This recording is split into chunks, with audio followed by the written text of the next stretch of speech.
Oxford யூனிவர்சிட்டியில திரு பெரியார் அவர்களுடைய உருவப்படத்தை open பண்ணி ஐயா ஸ்டாலின் அவர்கள் மிகப்பெரிய ஒரு வரலாற்று சாதனை ஒன்று பண்ணதை நேற்றைய தினம் பார்த்தோம். ரைட்டா, உண்மையிலேயே எனக்கு அந்த செய்தியை பார்க்கும்போது ஆச்சரியமா இருந்துச்சு. என்னடா இது அவங்களோட கொள்கை தலைவரை உலக மக்கள் போற்ற அளவுக்கு கொண்டு போயிருக்காங்களேன்னு. அப்புறமா கொஞ்சம் நோண்டி பார்த்ததும் தெரியுது பாவா டம்மி பாவான்னு. என்னதான் கதைன்னு சொல்றேன், கொஞ்சம் கேளுங்க. ஆக்சுவலா நம்ம தமிழ்நாட்டில் இருக்கிற அண்ணா யூனிவர்சிட்டியோட சிஸ்டம் என்னன்னு உங்க எல்லாருக்குமே தெரியும். சிம்பிளா சொல்லணும்னா அஃபிலியேட்டிங் யூனிவர்சிட்டி, அதாவது தமிழகம் முழுவதும் இருக்கிற பல இன்ஜினியரிங் காலேஜஸோட எஜுகேஷன் சிஸ்டத்தை உள்ளடக்கியது. இதே சிஸ்டம் தான், ஆனா ஒரு சின்ன சேஞ்ச். அதாவது இண்டிபெண்டன்டான ஒரு தனி யூனிவர்சிட்டி தான் இந்த ஆக்ஸ்போர்ட் யூனிவர்சிட்டி. இந்த ஆக்ஸ்போர்ட் யூனிவர்சிட்டியோட கேம்பஸ்குள்ள மட்டுமே கிட்டத்தட்ட 40 பிரைவேட் ஹால்ஸ் செயல்பட்டு இருக்கு. ஒவ்வொன்றும் சொல்றேன் கேளுங்க. சென்ட் ஆண்டனிஸ் காலேஜ், பேலில் காலேஜ், ட்ரினிட்டி காலேஜ்னு கிட்டத்தட்ட 40 காலேஜஸ் இந்த 40 ஹால்லையும் செயல்பட்டு இருக்கு. அதாவது இந்த ஆக்ஸ்போர்ட் யூனிவர்சிட்டியோட கேம்பஸ்க்கு உள்ள அந்த 40 ஹால்ல ஒரு ஹால்ல இயங்கிட்டு இருக்கிற ஒரு காலேஜ், அதாவது சென்ட் ஆண்டனிஸ் காலேஜ்ல தான் பெரியார் அவர்களோட உருவ சிலை எல்லாம் கிடையாது. சாதா ஒரு டேபிளுக்கு மேல ஒரு போட்டோ வச்சு ஒரு துண்டை போட்டு ஒரு ரிபனை வெட்டி ஓபன் பண்ணாங்க. இதுல திமுக உடன்பரப்புகளுக்கு எல்லாம் இருக்கிற சந்தோஷம் எப்படி தெரியுமா? எங்க ஐயா பெரியார் அவர்களோட உருவ சிலையை எங்க ஐயா லண்டன்ல இருக்கிற ஆக்ஸ்போர்ட் யூனிவர்சிட்டியில போய் திறந்து வச்சுட்டாருன்னு பெருமையா வேற சொல்லிக்கிறாங்க.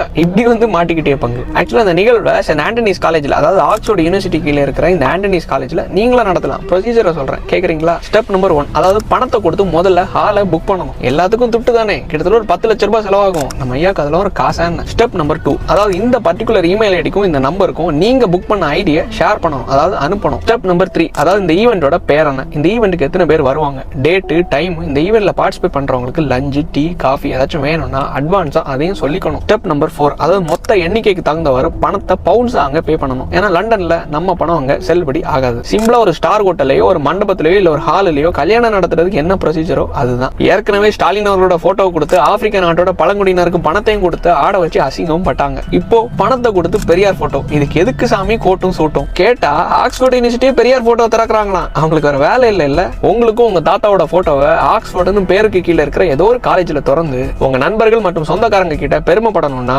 நான் சொன்ன இந்த 4 ஸ்டெப்பை ஃபாலோ பண்ணிக்கோங்க. ஐயாவோட லீலைகளை பற்றி தெரியாத உடன்பரப்புகளுக்கும் புக்கிங் ப்ரொசீஜர் என்னதான்டான்னு தெரிஞ்சுக்கணும்னு இருக்கவங்களுக்கும் இந்த வீடியோ ஷேர் பண்ணி தெரியப்படுத்துங்க. நன்றி, வணக்கம்.